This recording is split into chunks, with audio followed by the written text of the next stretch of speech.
posse do conhecimento que só o Senhor pode derramar sobre as nossas almas, em nome de Jesus. Glória a Deus. Aquela salva de palmas para o nosso Deus maravilhoso. Glória, glória, glória, glória, glória. Pode se sentar, amada igreja. Oh, como é bom estar na casa do Senhor. Glória a Deus. Como é bom estar nesse lugar, né? Lugar gostoso, aconchegante, né? Na temperatura certa, né? Quente demais, né? Frio demais, não é isso? Oh, glória! Aqui com as portas abertas, corre o mar. Se fica mais frio, é só fechar um, né? Oh, Deus prepara tudo direitinho, né? Glória a Deus.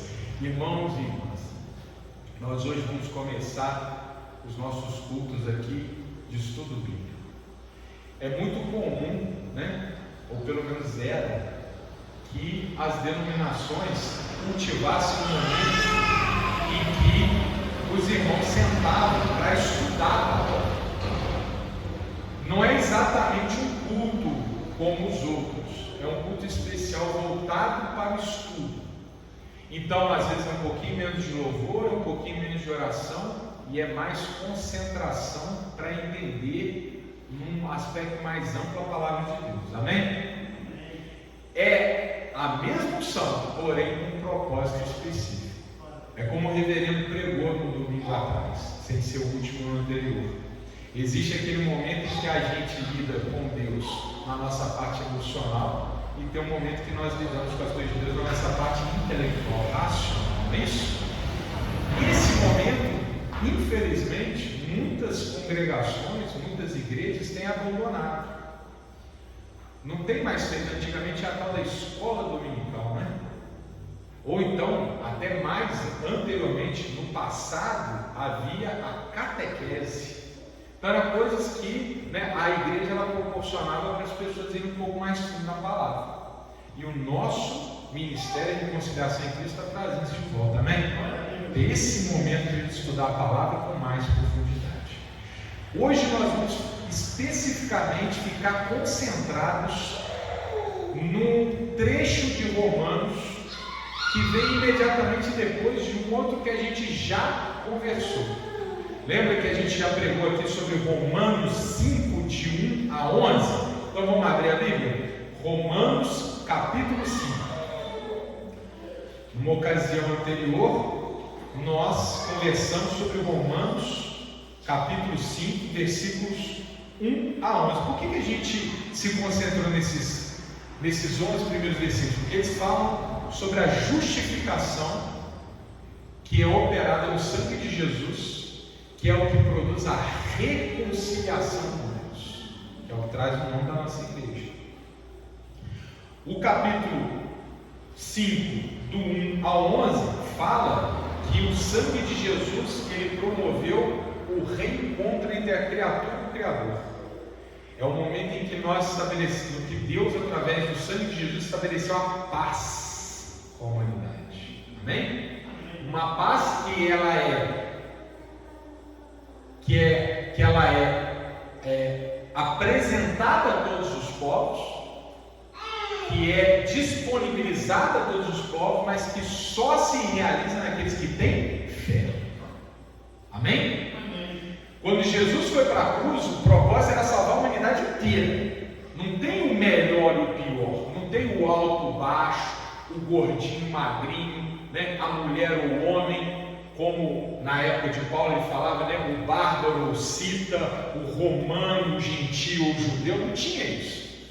É para todo mundo. Só que ela só se torna eficaz, ou seja, só gera efeito naquele que recebe a palavra. Amém? Então é preciso o que? Aceitar Jesus Cristo. E isso acontece com a fé. Quem não tem fé não pode agradar a Deus. Não é isso que a palavra diz? Quem não tem fé não se encontra com Cristo. Então essa é a condição. Ter fé significa que nós temos mérito? Seres humanos não. Mérito é de Jesus. Quem tem fé reconhece o ato de Jesus. E quem reconhece o ato de Jesus, Paulo está nos explicando aqui em Romanos, capítulo 1, 2, 3, 4, 5, ele está dizendo que aquele que reconhece Jesus consegue então se reconectar com Deus. Amém? E aí que tudo começa a se transformar na vida do crente.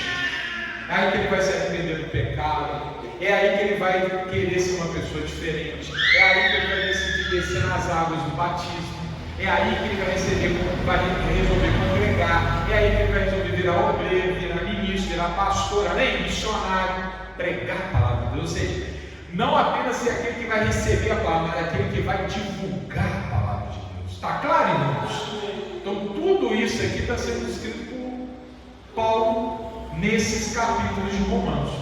E aí nós chegamos no trecho que eu quero aqui me concentrar hoje, que é o do versículo 12 em diante, mesmo capítulo 5, versículo 12 em diante, em que Paulo ele vai dar detalhes de que tipo de herança nós estamos abrindo mão para receber qual outro tipo de herança, amém? Quando nós temos fé em Jesus Cristo, nós deixamos de ser uma coisa e nos tornamos outra, e aqui Paulo está nos explicando exatamente o que acontece. Glória a Deus!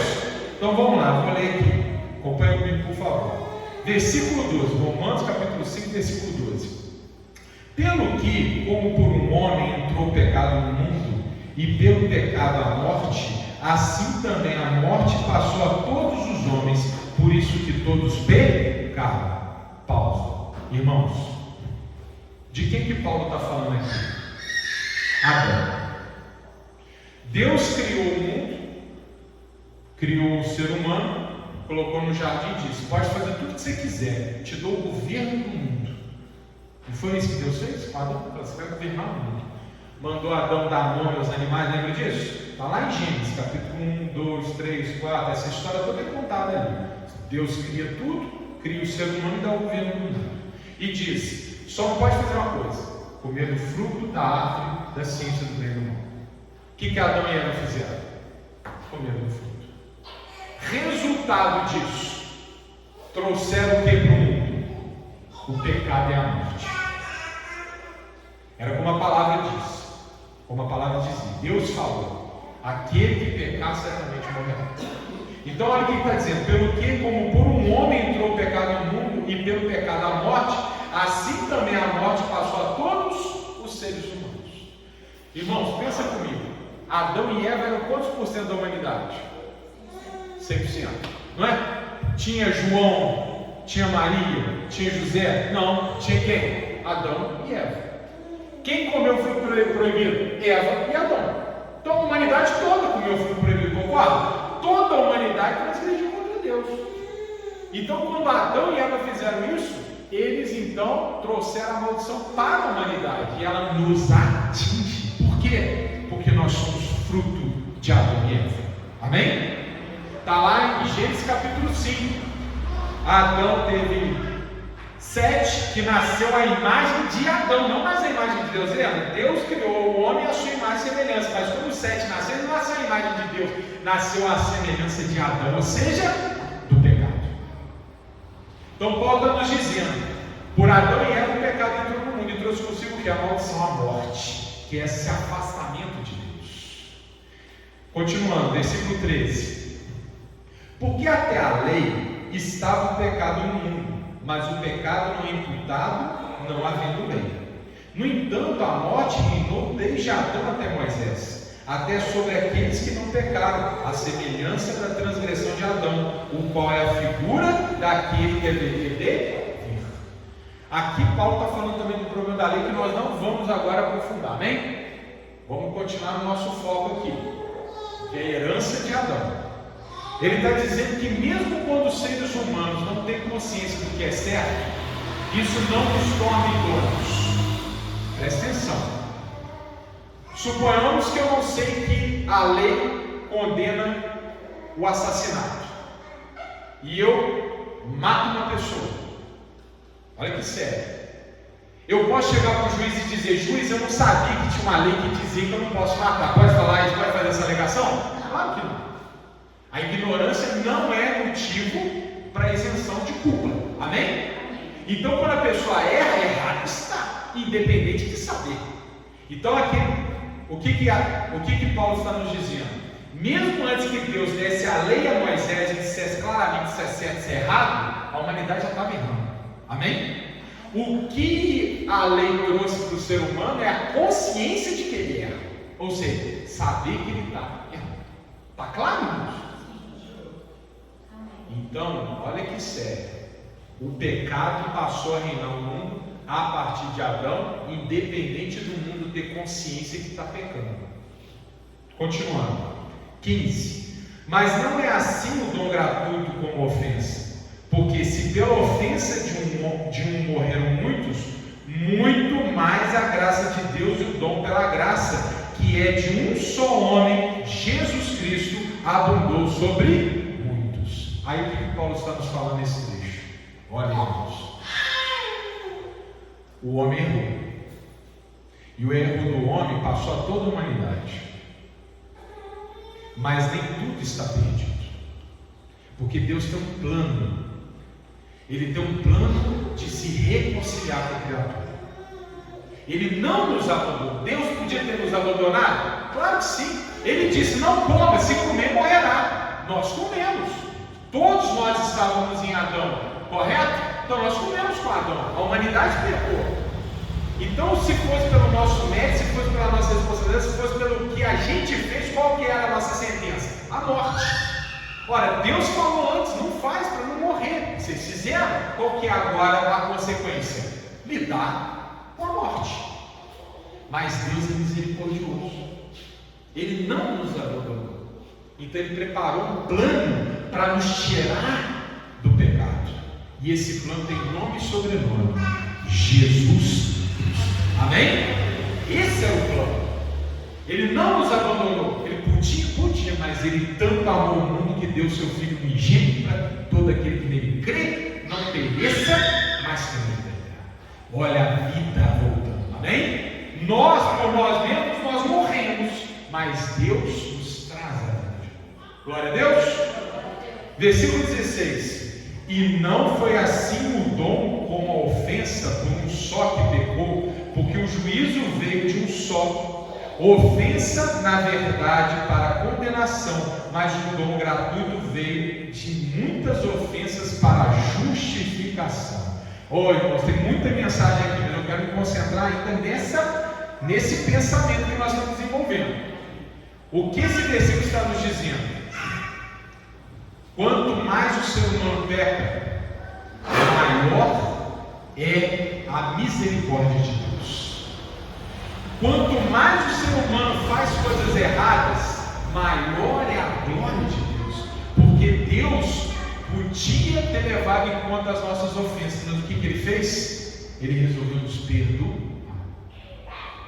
Irmão, imagina só, pensa comigo, irmão Juarez. Uma pessoa roubou uma galinha para comer, o outro roubou 1 bilhão para comprar uma ilha. Qual foi, vamos dizer, o crime mais gravoso, né? O do segundo? Sim ou não? Imagina que alguém vai pagar a pena do cara. Qual é o maior custo para pagar a pena do cara? Que roubou uma galinha, 1 bilhão. 1 bilhão é mais caro, não é? Esses somos nós. Nós gastamos 1 bilhão e Deus veio ainda assim exercer misericórdia. Amém? É por isso que nós temos que ajoelhar e glorificar a Deus. É por isso que a gente tem que agradecer. Irmão, mas como é que me incomoda quando a gente vê ingratidão? Faz assim, ó. Olha que maravilha a gente está respirando. Olha, eu estou aqui de pé, meu irmão pode levantar e andar. É só quem está na cadeira de roda que sabe como que isso aqui é uma dádiva.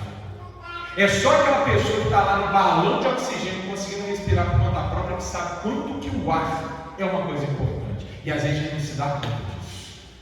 Nós erramos e Deus nos perdoou. Glória a Deus. É para a gente exaltar esse Deus maravilhoso.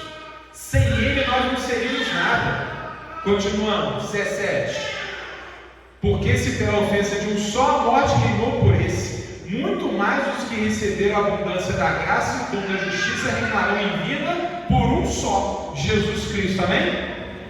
Ora, se Adão trouxe morte para o mundo, ele trouxe um efeito grave. Jesus traz um efeito maior ainda, porque Ele salva. Amém? E olha a palavra que é usada aqui: reinar.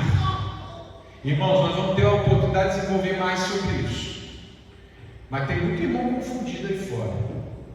Jesus não haverá de se tornar rei. Jesus é rei. Glória a Deus.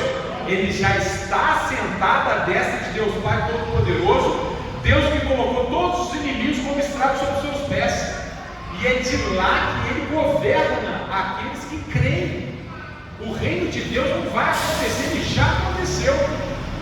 A diferença é que nesse momento Deus ainda está nos dando uma escolha de entrar no reino ou continuar a rebelião de Satanás. Nós ainda podemos escolher. O reino já está aí, mas Deus está falando: eu vou te dar a oportunidade de decidir. Quando passar o tempo, e que tempo é esse? Ninguém sabe. Mesmo que Jesus falou: nem eu sei, só o Pai. Mas naquele momento certo, Jesus virá como aquele ladrão que não marcou a hora. E aí ele vai se sentar no trono, e aquele que até então duvidou não vai duvidar mais, que vai ver ele face a face. E aí nessa hora nós vamos poder escolher em aderir ao reino ou não. Aí o tempo passou. Agora o juízo. Olha que sério. Escolheu entrar no reino? Vinde a mim. Escolheu não entrar no reino? Nunca te conheci. Olha que sério. A palavra de Deus está dizendo: Jesus veio, nos justificou, nos reconciliou com Deus, estabeleceu a paz com o Todo-Poderoso e nos convidou para participar do reino dele. Amém? E nós temos que dizer sim, Senhor. E vamos lá, para concluir. Já vamos para o 19 aqui. 19, versículo 19. Porque como pela desobediência de um só homem, muitos foram feitos pecadores, assim pela obediência de um, muitos serão feitos justos. Irmãos, presta atenção nisso. Tem crente que ainda erra nisso. Não é possível, mas tem. A gente pensa: não é possível, nunca leu a Bíblia, mas tem. Tem crente que ainda acha que ele pode se salvar por mérito. Tem crente que ainda acha que se ele der esmola, que se ele não defraudar ninguém, que se ele for no culto, que se ele pagar o dízimo, que isso aí basta e que isso vai salvar ele. Isso vai salvar ele, irmão? Não, que salva é o sangue de Jesus. É isso que salva. Não é a obra que nos faz melhores, é a fé que nos faz melhores. Nós não praticamos as boas obras para ganhar salvação, nós praticamos as boas obras por gratidão pelo fato de termos sido salvos. Amém? Essa é a ordem. Eu vou olhar para o meu irmão mendigo que está precisando de um dinheiro, eu vou dar um dinheiro para ele. Não é porque eu quero comprar a minha passagem para o paraíso, não. Eu vou dar um dinheiro para ele porque eu sei que Jesus me deu muito mais do que ele tinha. Então eu tenho gratidão. Eu falo: se Jesus me deu tanto, por que eu não vou compartilhar com esse irmão? Amém? É por gratidão que a gente faz as coisas. Eu venho para o culto não é para comprar a minha ida para o céu, não. Eu venho para o culto é para exaltar o meu Deus que já me salvou. Se eu ficasse em casa, eu já teria sido salvo, mas meu coração ele pulsa. Ele quer estar na presença de Deus.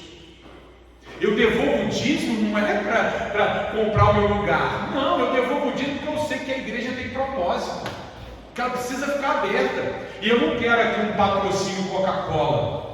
Eu não quero aqui um patrocínio Mercedes-Benz. Eu não quero um governo aqui bancando a igreja, não, porque quem paga a banda escolhe a música.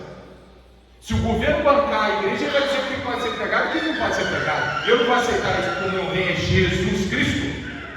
Então eu vou dizimar para a minha igreja ficar aberta e abençoar as pessoas. Amém? É por gratidão. E para terminar, 20 e 21.